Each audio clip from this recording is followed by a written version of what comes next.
Hello, everyone, and welcome to Dan John University. This is our first course, and it's on goal setting. I hope you like it. I've spent a lot of my career with athletes and really general population and just about everyone I've ever walked into about talking about setting goals. And setting goals is great, and I'm a big believer in setting goals. But I also believe in achieving some of them too. And so Brian and I put together this course for you to explore the methods I use to go through basic goal setting and goal achievement, which is just as important. So we have a series of 10 courses. And in each one of these courses, you're going to get a unique video, all new writing, and then a series of questions, and then some prompts for you to think deeper about some of the things we're talking about. Let's just go through the basics of the course first. First off, we talk about types of goals. Now, this is something that over and over again in my career I've run into. I live in performance sports, especially track and field. And the problem we have when you talk to a track and field athlete is if you're doing something that you have a mark of 50 and then you do something new and you get to 60, well, obviously you're on the right track. Sadly, a little humor right there, track and field. Sadly, in the real world sometimes it's difficult to have such clear A to B goals. And so we need to talk about a whole other kind of goal when we talk about most people.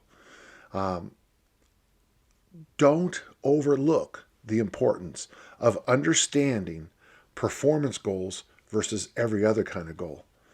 As nice as it would be to use a scale in your bathroom as the best way to monitor your body composition, your health, your fitness, your longevity, and everything else, it's just one measurement. And sometimes we need more than that. Lesson number 2 is probably my favorite way to open people up about the real goal achievement process. Not just goal setting, but goal achievement. And this assignment is called the 5 2s. I use this at kettlebell certs. I use this at track and field clinics and workshops. I use this when I sit down with clients. I use this in my own life.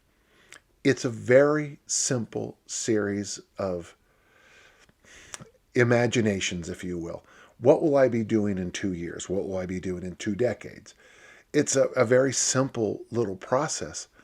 But what I'm going to try to get you to do is learn to link together that what you do today is going to impact you in 2 decades.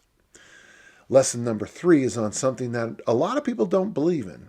It's called free will.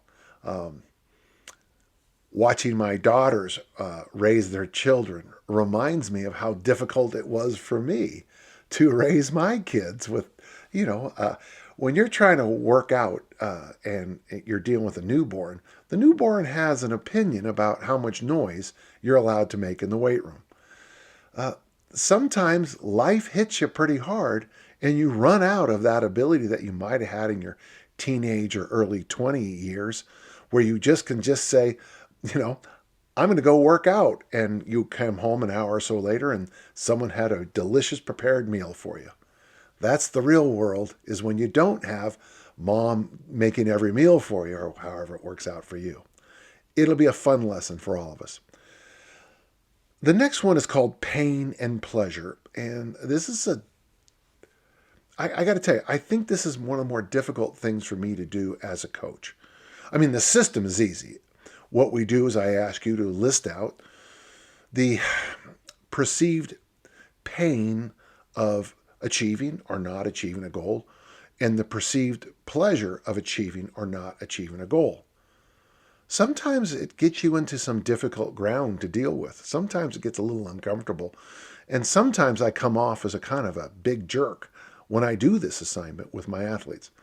But I think if you don't do this early in the goal achievement process, I think it's going to be hard for you to achieve the goal. Life has surprises.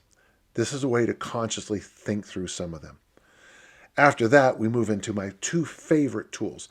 Now, I like to use the word I like to use the word tool when talking about some of these things. Like when we talk about the 5 2s, I see that as a tool. It's something that ends up on a piece of paper. It's something that we come back to. Uh, our next 2 tools are basically how I live my life. And if you've ever heard me speak, you know I beat these to death. And that's, of course, shark habits, one bite and it's gone, and pirate maps. I'll go through where these terms came from, and I got to give a shout out to Rob Wolf and Pat Flynn. But what I've discovered is if I have true clarity on what I want to achieve, what I want my goal to be, what I want my future to look like, then I can put together the building blocks of day to day to day to day over a period of years and decades that lead me to that goal. To do that, I use the 2 tools of shark habits and pirate maps to keep my head straight and me on the right path.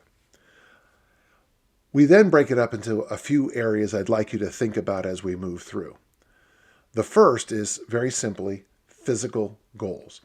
Now, obviously, as a strength coach, I probably think about these a lot more than most people.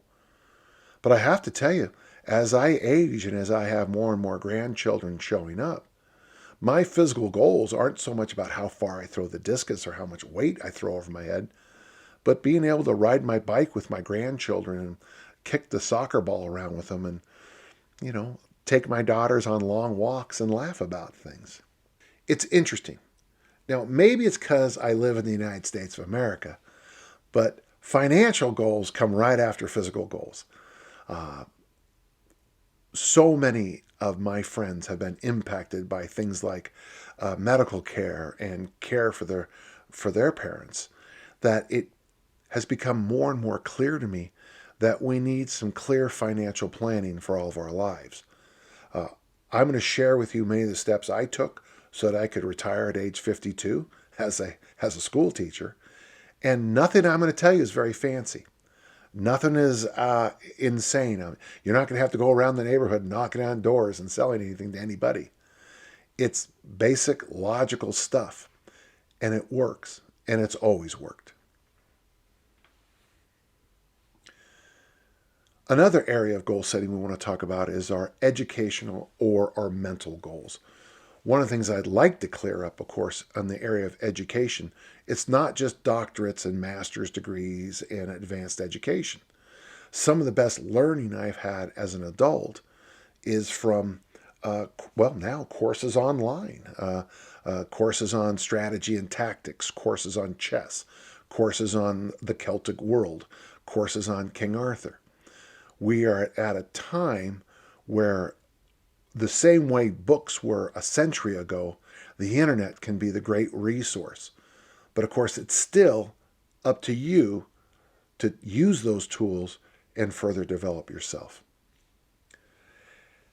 After that, we come into a lesson that I really think is a game changer. It's called A Perfect Day. This comes from my good friend Brian, who of course runs Dan John University. The idea here is, if you could sit back and put together a perfect day, what would it look like? And then we'll use that tool to help keep bringing us back to our goals and to see if any of our goals change over time. After that, we'll go back to the second grade, my second grade, when Sister Maria Assumpta went to the board and wrote up a compass with work, rest, play, and pray on it, and told us to always keep a balance of those things in our lives. When I talk about goal setting, my favorite tool when we're finally ready to get that first set of bench press or squats or our warm-up in is to make sure we all agree that we're trying to develop ourselves balanced and holistically. It is one of my favorite topics to talk about. And then finally, at the end, we'll discuss where we go from there. In my book, I call it Now What? But once you achieve your goals, it is much like what Willy Wonka taught us. What happens to the person who gets all their dreams? They live happily ever after. Well, once we get one goal, one of our jobs, of course, is to look beyond and past it. Ideally, these lessons will help you get your goals, identify your goals, clarify your goals, and guide you through a very simple process that will give you a chance to achieve your goals. I've achieved many of my goals in my life, and obviously there's a few I have not. But when I walk myself through the same set of lessons that I'm asking you to walk through with me, you'll find sometimes that what you thought something out there is something you really wanted. It might have been that thing. And then one day you realize it's something maybe you did not want. And that's okay too. And that's why I think goal setting and goal achieving has to be done in such a structured but simple way. I'm Dan John. I hope that helps.